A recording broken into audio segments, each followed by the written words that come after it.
mai, haere mai, e te whānau. Welcome to the Flight of the Next podcast.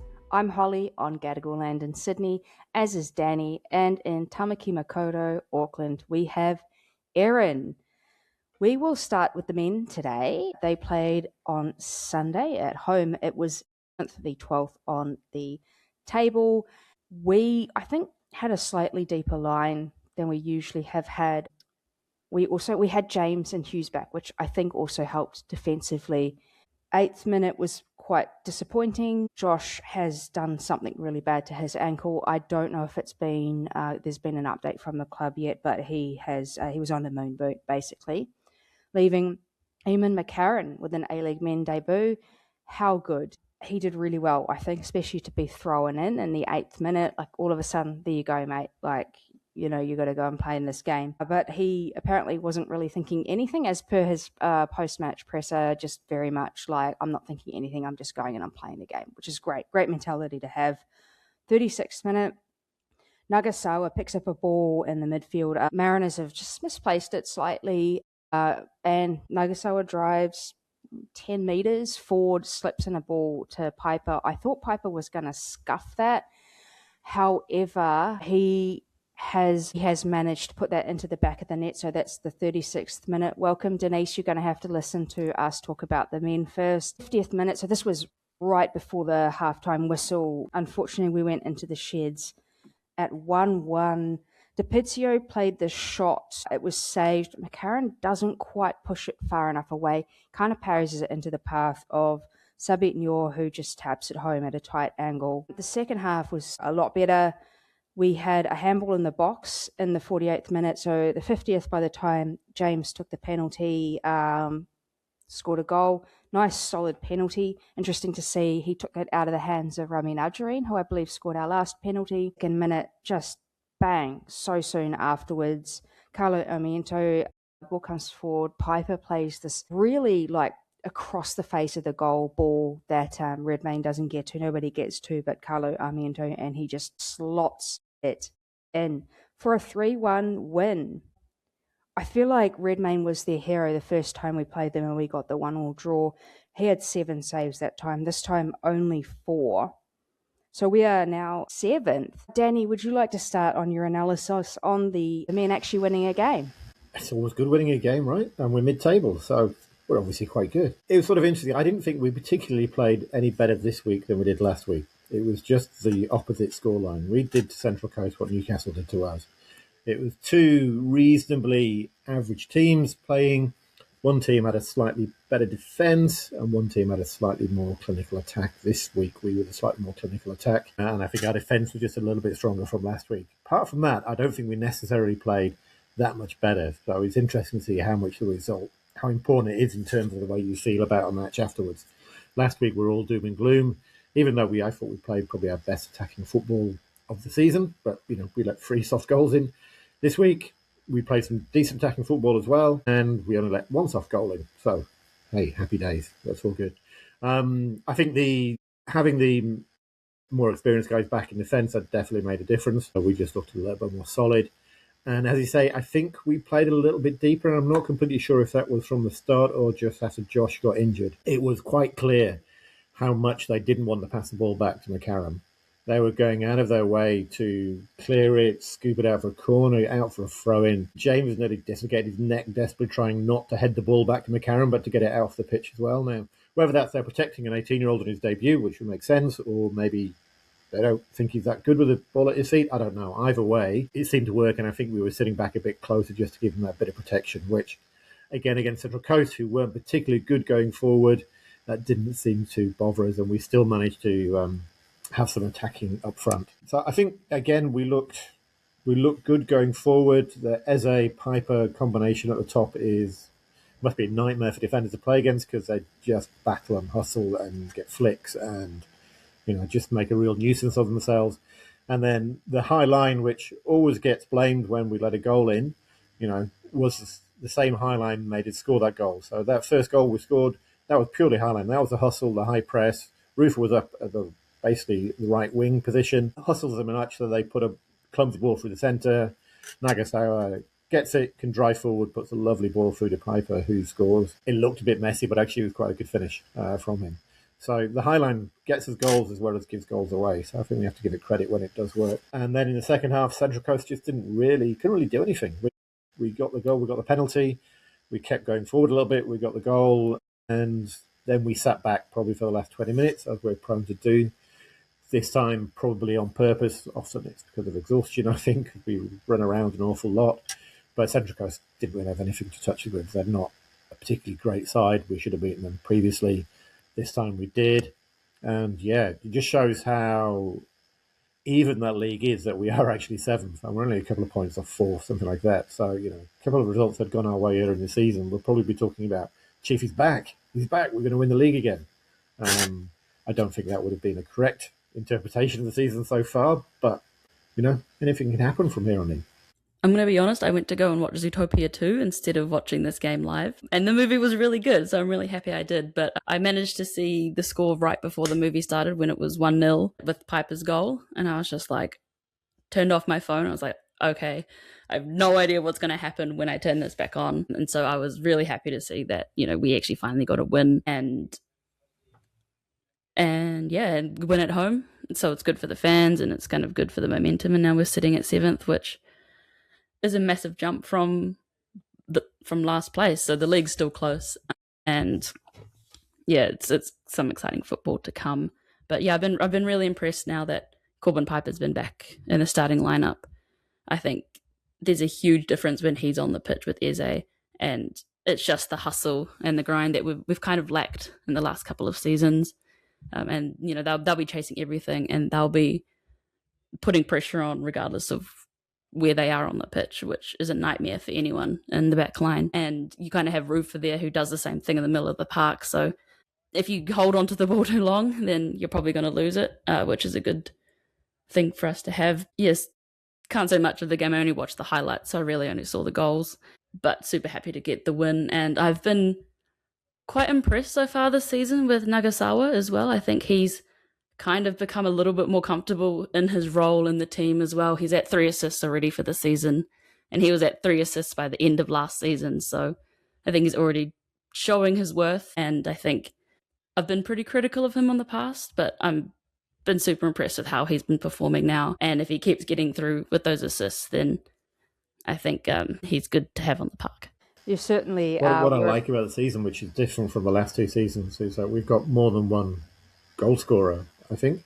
The last 2 seasons, he was basically Barbaroussa's or bust. Luckily, he was on the form of his life, so he scored enough goals to make up for it. But this season, we've got Eze, we've got Piper, we've got Armiento. They're all scoring goals. And then, we can be looking at, Rufer's got 2 goals. You've got Najjarine, you've got a few people who can chip in there with goals. We're not reliant on one player. We're creating enough chances right across that forward line to get goals, to enable us to maybe get some points together. Not necessarily dominate and kill teams, but if you score a goal, you've always got a chance of getting at least a point. It seems we can do that this season. Yeah, Aaron, you've definitely been harsh on Nagasawa before, and he has been a little bit anonymous in some ways last season, and maybe that's one of those things where players tend to be a little bit more settled in their second season. The visa players just getting used to the league. I think that he's having more or something different asked of him this season that wasn't the case in the past. I think he's actually been really solid, really, really solid this season, and he's been very dependable. Everyone turns the ball over sometimes or makes mistakes, but you said 3 assists. That's really, really good. One of the questions then, moving on to, because I assume Josh is not back next week, I assume that we've got at least a sustained period without him. Looking at the moon boat, what are we doing keeper-wise? So obviously, Albie was not on the bench. He was in the match day squad that did the warm-ups but didn't actually make the bench. I don't know why that is. I kind of feel like maybe Albie could be trusted a little bit more with more experience, whether that be, okay, now we can pass the ball back. We don't have to change our tactics. What are you thinking in terms of, obviously fitness is part of it, but assuming both McCarron and Albie Kelly-Hild were fit, what's the choice now with Joshy out?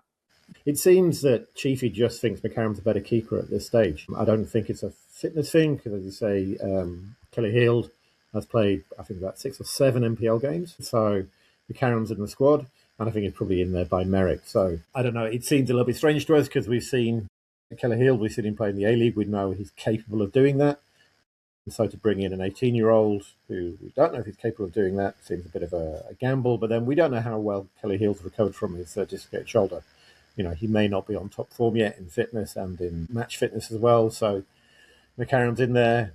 It's his position to lose. So, I guess in the long run, if we come out of the season with having 3 goalkeepers, all who have had, a number of A-League games experience, then that's got to be good for us, giving us choices going into next year, depending on who we're giving contracts to and who not. So I think we're going to miss Josh because he's having a really good season. He's probably one of the best shot stoppers in the league, I would say. And we sort of saw, I think, in the weekend, our defence probably are either trying to protect McCarron or they're just not completely sure of him behind him. So that's going to affect how we play. It may mean we have to change our formation a little bit, maybe not play as far forward. I think, as I heard Chiefy say, that he really rates Josh coming out, but not so much McCarron. So we might change where we play that line, which, who knows, that might actually end up being a good thing. Tough decision to make anyway. And I hope that Josh recovers as quickly as possible because obviously you want as much of the squad ready to go as we can. And yeah, maybe with McCarron we do have to change the line, which could be a silver lining. However, that's in Chiefy's hands. We have our next game. That's Monday, 29th of December. That's away to Melbourne Victory at Amy Park, 9 p.m. New Zealand time kickoff. The Vicnics will be there. Go and join them in the away bay. I know we have not had a lot of success in Melbourne for a very, very long time. Our friend Clark likes to talk about that, about how he wants ticket refunds for every time he's gone and watched the Knicks lose at Amy Park. But look, why not? Melbourne Victory have just come off a derby win, so I guess they're kind of energized by that. They were quite good. They've also now got Juan Mata, so they have some fantastic class in their squad. Any thoughts on the game or the one that was just played? It'll be good to beat this Victory team at Amy Park. I think we need a win there and kind of break that mental curse we have going on, and I think it's a good time to do it. They haven't looked settled this season. I guess maybe they're coming into form now. But their start of the season has been pretty poor for Victory standards and probably poor for every team standards, to be honest. I was sitting at the bottom for a while. But yeah, it looks like Juan Mata is showing his skill in the team and he's looking the goods there. But ultimately, I think it's the best chance that we have to get points at Amy for the first time in, 2 million years. It's going to be difficult. I mean, yeah, Victory were bottom, but then they beat City in the derby. Newcastle were bottom, but then they beat us, and then they beat Sydney in a row. This league's all over the place. We can't really look at league positions. I think we can look at the fact that Victory has some good players. If they put them together, we will struggle to compete with them, to be perfectly honest. What I'd like to see is a good defensive performance. And if it's one of those 0-0s and we have a XG of 0.01 and no shots on target, but we get a point out of it, to be honest, I'd be pretty happy with that. We've got a ridiculously tough run coming up. We've got like 4 of the next 5 away to Victory, to City, to Sydney.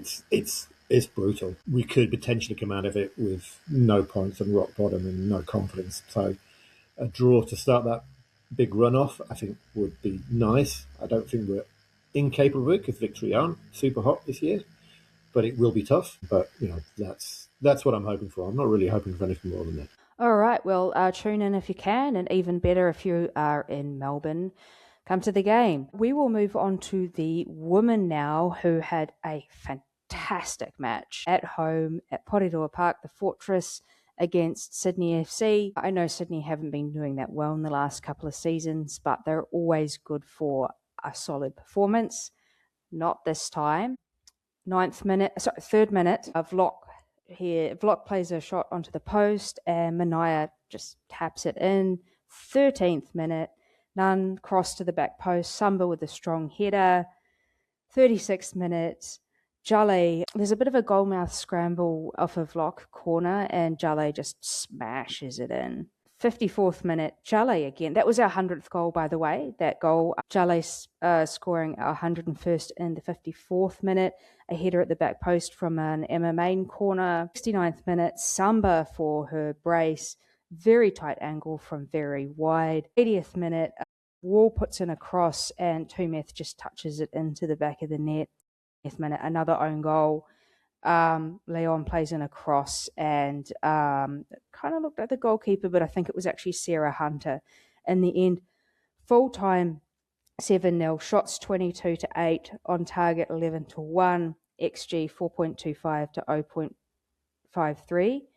Possession 53% to 47%, passes 364 to 320. Final third entries 75 to 49. It was a comprehensive thrashing of Sydney FC, and it was beautiful for everybody there. Who wants to start?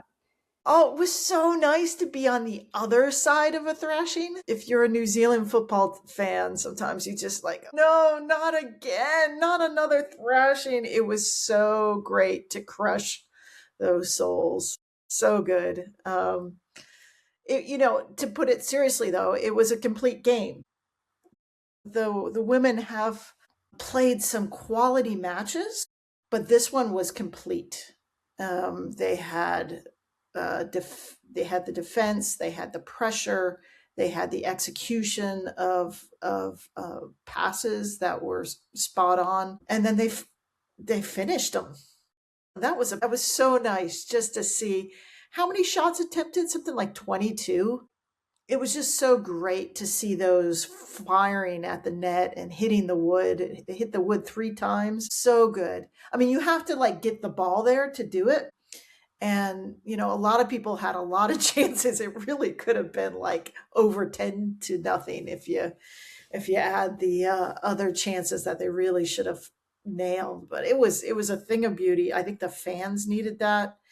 I think they'll need that because you never know in the A-League with goal differential. If you need, a few extra goals in there, of course we want those goals, in other matches too. But I will take a run up in the score. And in fact, I loved it when they were charging at the end. The Wellington Phoenix are here. I think that's what I have to say. This is the quality that they have been showing the last few games. They just haven't had that final finish. And I think that this is what we should have done to Melbourne City and this is what we should have done to Perth. And now poor Sydney have felt the wrath of those 2 games not going our way and they've shipped 7. And I think it just shows just kind of how complete our team was. I think everyone was involved in that game. I don't think you can point out anyone in there who didn't have some kind of contribution to one of those goals or one of those build-ups or just an effort in there to make that win as comprehensive as it was. And it's so good to see it kind of all coming together. And we spoke about it last week saying how we managed to kind of win the ball everywhere except for in the box. And they've shown now that, they can do that. They put that pressure on and kind of everything that fell to us basically went in, which doesn't really happen to us that often. I think a lot of the times we're unlucky with that and it doesn't quite bounce our way. But I think everything this game worked out and it's kind of really shown that we are a top team in this league and we will be able to compete with everyone in the league and we can fight for the title. And it's really good to see and it gives us some hope. Some Knicks fans need some hope some of these days. But yeah, so it was good to see. It was good to see Samba get off the mark and it was good to see her properly celebrate as well, which I love. I feel like a lot of the times we have pretty muted celebrations. It's usually just a high five or so, but she badge tapped, she ran to the crowd, she jumped. I think she did about 12 celebrations in one, and it's fantastic content. I know that Nepal was cheering, I was cheering. I was actually driving to a potluck dinner. I was like, okay, it's fine. I'll be 10 minutes and then I'll get there. And I kept having the FOTMob notifications come up. And I'm just like, I need to get to this venue so I can start watching the game. And then I showed up and I just Chromecasted onto their TV without asking them. And I said, you know what? We're watching the football, guys. This is more important than this potluck. And yeah, got to watch them just keep putting them away. So what a day. It was the best game that the Wellington Phoenix women have ever played in their history. So, doesn't really genuinely doesn't get any better than that by definition. So how good was it? There were some interesting changes as well when the team sheet came out. It wasn't just a continuation of what we'd done the last 2 weeks, which if we had have done that, I still think we would have won because we outplayed Perth and Melbourne Sydney the last couple of weeks. But Leon was dropped to the bench, and so was Lara Wall, which I was very surprised at because she's played very well. And we went with what on paper is extremely attacking. So we had our normal back three, who have been very good. But then in the wing back roles, we had none, and I've never seen her play wing back before. She's very much just an attacker. And then we had Elliot on the left, who has played wing back before, but she's also pretty much an attacking player. So really our back five, if you like, really wasn't a back five because two of them were just up front all the time. And then midfield, we had Bott and we had Jale. But then interestingly, Vlok was playing very central. She's played sort of wide on the left before. She played in sort of that number 10 role that Liz Wyndham has played previously. And I thought she was excellent. In that first half, she was just superb. She was picking the ball up, putting lovely ball through, having shots. She hit the post twice, one of which Elliot put in, and then she hit the post, which would have been the best goal probably in the league this weekend. It was wonderful play leading up to it. So for a 17, I think, just, really, really impressive play. Nunn just had the beating of the Sydney left side down the right there, putting crosses in for Samba. And I know Aaron, you said everything went right, but actually everything went right. Samba should have had a hat-trick. We hit the post a couple of times. We should have had 10. It was that dominant. And I really don't know whether Sydney were just that bad or were we that good. We looked that good. And they just couldn't live with us. They just could not live with the movement and the passing that we had. And I don't think Bev Priestman listens to this podcast. I don't know, but let's assume that she doesn't.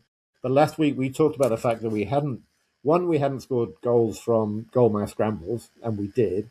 And two, we talked about how we hadn't really scored goals through nice flowing passing moves, moving through the transition through the thirds. And we scored 2 or 3 of them this day. So maybe Bev Priestman does listen to this podcast. Maybe we do have that kind of influence. And if so, Bev, can we get 10 next time?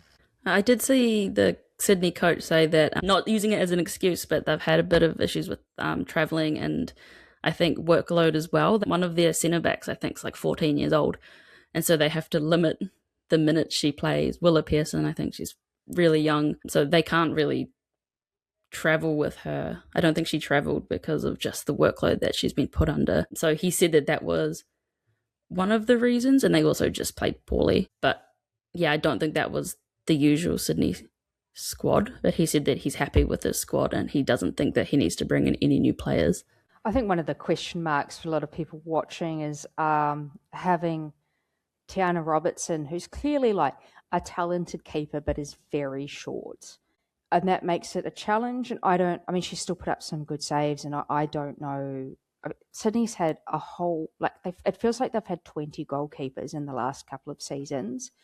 They really just went through them. I don't know whether they've settled on Robertson or whether they're hoping to have somebody else as the starting keeper. Either way, that position has been in a lot of flux. And it probably doesn't help to have someone that's quite that short.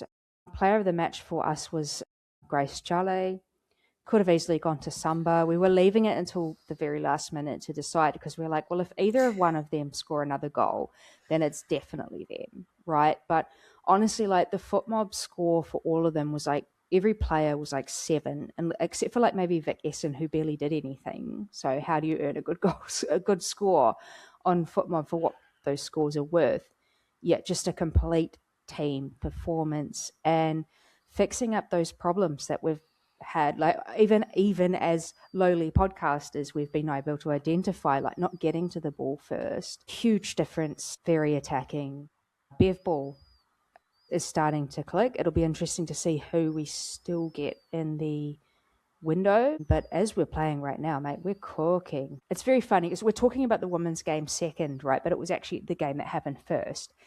And then when the men started scoring on the Sunday, Yellow Fever were just like, we want 7. The other thing apparently they did was at the women's game, when the women were scoring these goals, they're like, apparently they were singing, "Are you watching this, Phoenix Men?" Which I don't know if they were watching it, but we did manage to score 10 goals this season, having only conceded 1. I'm sorry. Perfect weekend. Was that Can't really. Was that this weekend 10-1? Wow, that's cool. Yeah, I'd like to point out that there's a lot of sort of players that weren't named a lot in the broadcast or even just by us that did great jobs. I mean, I liked Emma Main, for example. She hustled. I liked Brooke Nunn. I liked her possession sort of style. It just gives us a little. I mean, she looks like she has a bit of an edge to her, and she does. You need one of those on every team, if you know what I mean. Just to you know just scare them. Emotionally, we felt dominating, and sometimes you have to go in and go, I'm going to do this. I'm going to press. I'm going to dominate. I'm going to, and set that intent. And, that intent was clearly set. I mean, listen, CJ Bott, Mackenzie Berry, Vic Essen, they're solid, right? They're right on. Grace Jolly's becoming, really filling up that midfield. She had a couple good defensive plays. She always has, a nose going forward as well. I like that they didn't just pass the ball around. They looked for Samba. They were like, okay, let's go. That we're not like, oh, let's pass it around and be tactical. Like, no, let's bring it. Mania Elliott did a fantastic job, and Pia Vlock. I mean, that was like, keep going, just keep going on this planet. I love soccer players with size, and she's certainly at 6 foot has some size going on. And again, getting back to Samba, I can't wait. Like, she's going to continue to grow. I mean, Bev Priestman had Christine Sinclair in Canada, one of the biggest goal scorer ever in the history of the men's and women's game. Now she has like Samba, who's like from Nepal, but it's that same aura of like, if we can get this ticking, if we can get this flow going on, because you saw her not only, put the ball in the back of the net, you saw her actually look for other people. Sometimes it was a little awkward, but most of the time it was actually really, really well done. And that she would come back on defense and just grab the ball and be available. And it was just such a nice game to witness, to be a fan of. All right, well, I'll mention what our next game is, and we'll have a think about that. And also, if you have any follow-up comments from the game we just watched. Next game is 9 p.m. New Zealand time, Tuesday, 30th of December. So there's no football this Saturday, Sunday. The games are going to be Monday, Tuesday versus Western Sydney Wanderers away.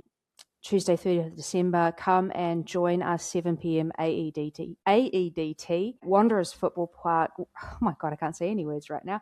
Wanderers Football Park, join us. That is a fun place to go and watch football, and we've always played really well out there. Join us, the little corner of yellow. The last game that Wanderers played, they lost 2-1 to the Mariners. They now have Chloe Lagazzo, now Chloe Berryhill, so they do have some excellent players still. They actually have quite a full schedule because they are playing Adelaide away on Saturday and then turning around, travelling back here and playing on the Tuesday, which is really quite full, especially considering there's travel involved. I mean, that will play to our advantage, I'm assuming, but thoughts on that game? Get that cup. Get that cup. Look, look, look, look, look, look, look. We still have it. We haven't lost it. I wonder if they remembered to bring it over this time, because they didn't last time. They completely forgot to bring it. So it was good. It was good that we won, because otherwise we wouldn't have been able to give it back. It's like, even when we're at the bottom of the table, I look for that like match. I'm like, go, go, go. Listen, I think they can win that match. Western Sydney sitting at 10th with 4 points. I know you're saying they have Lagarzo and some other good players coming. But I think we have momentum, like a lot of momentum after that match. Hopefully this little break, this little bye week or whatever before Christmas, everyone won't lose the vibe. Because that can happen. I've seen the women sort of get some momentum, and then it's like bye week, or then it's like some sort of FIFA break or something. So keep it rolling. Yeah, well, look, we normally do really well away at Wanderers at Rooty Hill. I've been there quite a few times, and we always seem to win.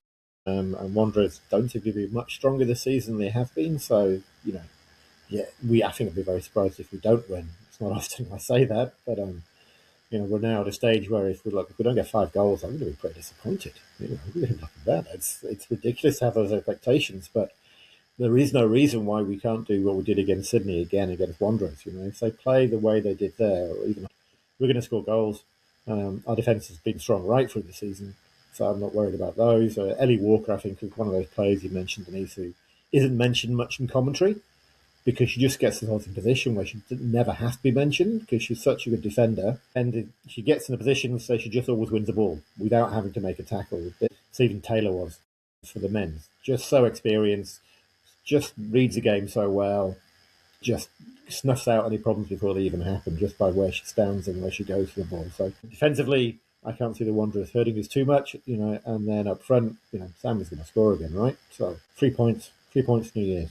Phoenix are on fire. Sydney's fucking terrified. I think that we should come away with a massive win from this game. Western Sydney have not been good for years, and I think it would be a huge shame if we didn't get a big 3 points from this. I think last time we played at their home, Karma's got a red card because she kind of punched Ferguson in the head out of the box or whatever she did, and I imagine she's probably back in goal again, and she may punch Sambra out of the box or something. I think the way that she plays, I think that we'll tear them apart, to be honest. And, if Karmas doesn't play, then they've got Bree Edwards in goal and we'll tear her apart as well. So I think that we should get a win from this, and we should be bringing that Sister City Cup. Well, we should just keep it, actually. We don't even bring it to Sydney. We keep it in Wellington. Denise, you're going to have to do a shoey if we keep it. Seeing as you're talking. So I feel like a lot of non-New Zealanders and non-Australians don't understand what a shoey is. I don't even know what you mean by a shoey. Does that mean drink out of a shoe? This was it literally means you pour your beer in a shoe and you drink it out of the shoe. So, okay, if we win the dub, you're going to have to do a shoey. Oh, absolutely. I'll do a shoey. Yep, sure. We'll all do one on the podcast. Sure. We'll do a shoey if we win the dub. Let's go. Yeah, no, 100%. I know what shoe I'll drink it out of. I got these indoor soccer shoes from Nigeria. They were like the women's Nigeria. Oh, I saw those. Those were cute. Yeah. Cool. I'll drink some if we win. I have a spare shoe now that I don't have to put my microphone in it. So, Shoe is the underrated podcast person on there. Good old shoe. Danny, what shoe are you going to drink out of? Maybe a pair of Crocs. They'll all come out. Yep. That's terrible. I don't know what I'll You'll drink. Shower with your maybe shoe my drink. Football shoe. You will. Hey, you will. Okay. If they win, we'll make Bev do a shoey. We should try. Yellow Fever. If anyone can make it. Well, Yellow Fever had this wonderful banner that says Yellow Fever love a bevy. Oh, yeah. Like as in a beverage, a bevy. Yeah. I wish they got a photo with her with that banner at Porirua Park. And, shout out to the Fever because they had 12 pubs on Sunday. So I don't know if you don't know about this one, Denise.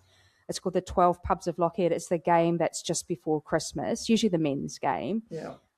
And they go to 6 pubs. I think it's 6 pubs before and 6 after, and have a drink at every pub. And so they are absolutely hammered. And last year they did it. It was a double header.